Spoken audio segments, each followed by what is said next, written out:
Hello everyone, and welcome to Storytime from the Angie W. Cox Public Library in downtown Partyville, Wisconsin. Today we are reading two stories. The first is Thanks for Nothing by Ryan T Higgins, and the second is A Turkey for Thanksgiving by Eve Bunting and illustrated by Diane de Groat. The theme for these stories is Thanksgiving, and don't forget to stop by the library to pick up the matching crafts that go along with these stories. First, we have Thanks for Nothing by Ryan T Higgins. The air is crisp and the leaves are changing. It is fall in Soggy Hollow and everyone is thankful. Even Bruce. He is making a surprise fall feast for the mice. There's a surprise for Bruce, too. Thanks for the foot bath, says Thistle. That was my stew, says Bruce. There are more surprising surprises. Thanks for the crunchy apples, says Nibs. Those were for my pie, says Bruce. And thanks for the pumpkins, says Rupert. Those were for my other pie, says Bruce. Uh-oh. Pee-pong! Gravy slide! The surprises are stacking up. What will be next? Wet moose? Wait, who let the wet moose in here? Great news, says Nibs. The wet moose is staying for dinner. Speaking of dinner, it is time to eat.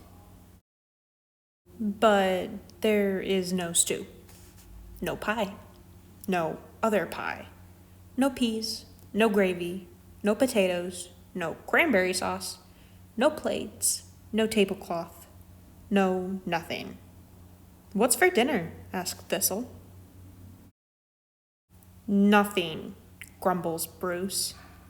Well, that is a surprise. But it was still a fun day. Thanks for nothing, everyone cheers. You're welcome, says Bruce. The end. Can I sleep over? Next, we have A Turkey for Thanksgiving by Eve Bunting and illustrated by Diane de Groat. It was Thanksgiving morning. Mr. Moose helped Mrs. Moose set the Thanksgiving table. Sheep will sit here. He likes a chair that's straight up and down, Mr. Moose said. Rabbit here, Porcupine here, Mr. and Mrs. Goat here. He smiled at his wife. Isn't it nice to have friends to share Thanksgiving? Mrs. Moose set 2 paper pilgrims, one at each end of the table. She placed the paper turkey with its great fan of a tail between the candles and stood back. They look good, my dear, Mr. Moose said. Mrs. Moose sighed. Yes, but I wish we had a real turkey. Everyone always has a turkey for Thanksgiving. Everyone but us. Mr. Moose nuzzled Mrs. Moose's head. Well, that won't do. I will go this minute and find you a turkey for Thanksgiving. Mr. Moose put on his cap and went out. Mist wandered through the bare trees. The cold made his nose water. Rabbit poked his head from his rabbit hole. Mr. Moose, is it dinner time? Not quite yet. Mrs. Moose wants a turkey. I'm off to find one. Rabbit joined him in 3 quick hops. I'll come too. Moose's warm breath hung white in front of him. Snow crunched under his hooves and made little holes that Rabbit jumped over. I see the goats, Rabbit said. Mr. Goat raised his head and spat out the tin can he was chewing. Is it dinner time? He called. Not till I find a turkey, Mr. Moose said. We saw one down by the river, Mrs. Goat told him, and Mr. Goat added, a fat one. Goats leaped down from their perch. We'll show you. Sheep was farther up the hillside, looking round as a ball of fur in his winter coat. Is it dinner time? He bellowed. First I have to find a turkey, Mr. Moose bellowed back. There's a turkey nest on the river bank, Sheep called. Wait for me. The earth smelled of ice and moss as they crunched along. Above them a crow hung, black as a puff of wood smoke. Porcupine was hiding in the underbrush. "It's you," he said, and put his quills down. "We're off to get a turkey for Mrs. Moose," Mr. Moose explained. "Do you want to come?" "I'm slow," Porcupine said. "Pick me up on your way back." "Who'd want to pick you up?" Sheep asked, and laughed his bleat of a laugh. "I'll wait," Porcupine told Mr. Moose. They saw Turkey's nest right away, and Turkey himself peering over the top of it. "Turkey, Turkey," Mr. Moose called in his sweetest voice. "Ugh!" Turkey blundered from his nest and ran. Mr. Moose lumbered after him. "Turkey, don't run. We just want you for Thanksgiving dinner."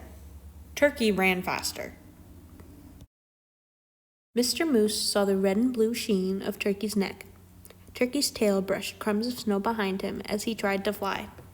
"Too fat," Mr. Goat said. Turkey's legs bent in the middle as he fell.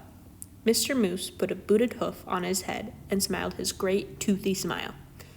"I hope you don't have other plans for Thanksgiving, Turkey." He helped Turkey up. "My wife won't mind that you're too fat," he said. "Let's go. It's getting close to dinner time." They marched Turkey in front. "I'm sorry about this, for I can see you don't want to come," Mr. Moose said. "But I must insist. A promise is a promise."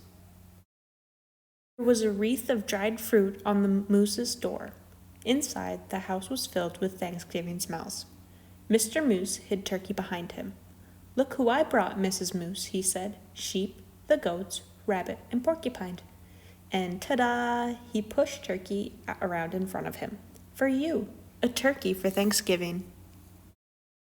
Mrs. Moose clapped her hooves. "I'm so happy to have you, Turkey. Thank you, Mr. Moose. Now everything's perfect." "Shall we sit?" Sheep asked, heading for the straight up and down chair. "Let's," Mrs. Moose pointed. "Rabbit here, Porcupine here, Mr. and Mrs. Goat here. And look, I brought a chair from the other room in hopes of Turkey." A chair?" Turkey stammered. "Right next to me," Mrs. Moose said. "Light the candles, Mr. Moose." There were bowls of acorns and alfalfa sprouts, dried since summer. There was willow bark and cured grasses and wild parsley. There were pressed leaves, thin and pale as new ice on a pond. "I hope you find something here to your liking, Mr. Turkey," Mrs. Moose said. "I wasn't sure of your taste." "You are so kind to worry about my taste," Turkey said. "I thought you'd be worrying about how I'd taste." "Heavens, no," Mr. Moose smiled his big-toothed smile and filled everyone's cup with cold spring water. "It's so nice to have friends around the table at Thanksgiving." Turkey's wattles wobbled. "It's even nicer to be at your table and not on it," he said. "Happy Thanksgiving, everybody." Happy Thanksgiving, Turkey. Thank you for joining us for this installment of the Angie W. Cox's Storytime. Once again, don't forget to stop in the library to pick up the matching craft that goes along with these stories.